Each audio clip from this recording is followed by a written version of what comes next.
আসসালামু আলাইকুম গাইস, কেমন আছেন আপনারা সবাই? আপনাদের জন্য আমি আজকে কচুর ডান্ডি রেসিপি নিয়ে আসছি। কচুর শাক এটার বলে ডান্ডি। তো আমি এখানে দেখুন পেঁয়াজ দিয়ে দিলাম বেশি করে, আধা কাপের একটু বেশি হইব। আর এখানে তেল দিয়ে দিলাম আধা কাপ। দিয়ে কিন্তু আমি সুন্দর করে পেঁয়াজ রসুন একসাথে দিচ্ছি। দিয়ে ভালো করে এখন এটা একটু লাল করবো হালকা। যখন হালকা হালকা লাল হয়ে আইব তারপরে কিন্তু আমি এখানে মশলা দিব। তো দেখুন পেঁয়াজটি সুন্দর করে একটু ভেঙে দিলাম আমি, যাতে পেঁয়াজটা ভালো করে লাল লাল হয়। তো পেঁয়াজটা যখন হালকা লাল লাল হয়ে আছে, গোল্ডেন কালার হয়েছে, 1.5 চামচের মতন আদা রসুন বাটা দিলাম। আর এখানে আমি ধনিয়ার গুঁড়া দিয়ে দিলাম 1.5 চামচের একটু কম, ছোটো চামচে। আর এখানে একটু জিরা আর গরম মশলা দিয়ে দিলাম। আর 1 চামচ হলুদের গুঁড়া দিয়ে দিলাম এখানে আমি। আর দেখুন এখানে আমি লাল মরিচের গুঁড়া দিয়ে দিলাম 1 চামচ, স্বাদ মতো লবণ দিয়ে দিলাম 1 চামচ, দিয়ে চিংড়ি মাছটা দিয়া এখানে কতটুকু পানি দিয়ে দিলাম। দিয়ে কিন্তু এখন ভালো করে এটা একটু কষাই নেবো। চিংড়ি মাছটাও ভালো মতন ভাজা ভাজা হইব, আর মশলাটাও এদিকে কষানো হয়ে যাব। তো চিংড়ি ছোটো মাজার কি চাইছে চিংড়ি মাছেরই।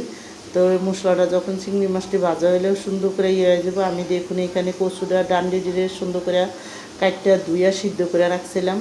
তো রাইখা আমি দেখুন এখানে এখন দিয়ে দিলাম, আমি ফ্রিজে রেখে দিছিলাম। তো এখন আমি কচুর ডান্ডিটি দিয়ে মশলার সাথে ভালো করে আমি একটু মিলাই দিব। আর ভালো করে মিলাইয়া তারপরে ডাইকিয়া কিন্তু এই কচুটা রান্না করবো, যাতে সুন্দর মতন বরফটা একটু যত শক্ত হয়ে রয়েছে বরফটা ওরে বললে যায়। তো ফ্রিজে রেখে দিছিলাম একদিন আগে কাটটা। তো দেখুন এখন আমি কিন্তু সুন্দর করে মশলার সাথে দিয়ে ডাইকিয়া চুলার আঁচটা মিডিয়ামে রাইখা শাকটা রান্না করবো। আর কচুর ডান্ডিটা রান্না করবো। যখন দেখুন সুন্দর করে গলে গেছে, এখন আমি ভালো করে একটু চুলার মধ্যে করে এখন আমি লাড়া দিয়ে দিব। আর 2টা কাঁচামরিচ আমি এখানে দিয়ে দিলাম, একটা শুকনো মরিচ দিয়ে দিলাম। দিয়ে কিন্তু 1 টুকরা লেবুর রস দিয়ে দিলাম, যাতে হালকা পাতলা চুলকায় না চুলকায় গলাটা। তো দেখুন এখানে সুন্দর করে কিন্তু চুলার আঁচটা করে কষায় একের পানিটা যখন শুকায় গেছে ভালো মতন কষামো। আর ভালো করে কষায় একের শুকনা শুকনা করে আমি এটা রান্না করব। তো আমার এই কচুর ডান্ডি চিংড়ি মাছ দিয়ে যাদের পছন্দ তারা লাইক সাবস্ক্রাইব দিন, প্লিজ আমার ভিডিওটা বেশি বেশি শেয়ার করে দিন আর সাবস্ক্রাইব করে দিন। আর এইভাবে একবার হইলেও কচুর ডান্ডি রান্না করে খেয়ে দেখেন, অনেকই মজা লাগে। তো আমার তো লাগছে একটু লবণটা কম, আমি এখানে আরেকটু লবণ দিছি, দেখে লবণটা দেওয়া ভালো, নাহলে বেশি হয়ে যাব।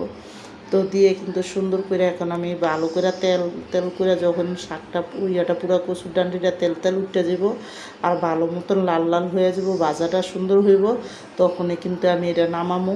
তো দেখুন ভালো মতন আমি কিন্তু চুলার আঁচটা মিডিয়ামে রাইখে এটা একটু ভাজা ভাজা নিতেছি। কচুর মধ্যে পানি থাকলে কচু চুলকানি একটু গলা চুলকাতে আমার এখানে কচু রান্নাটা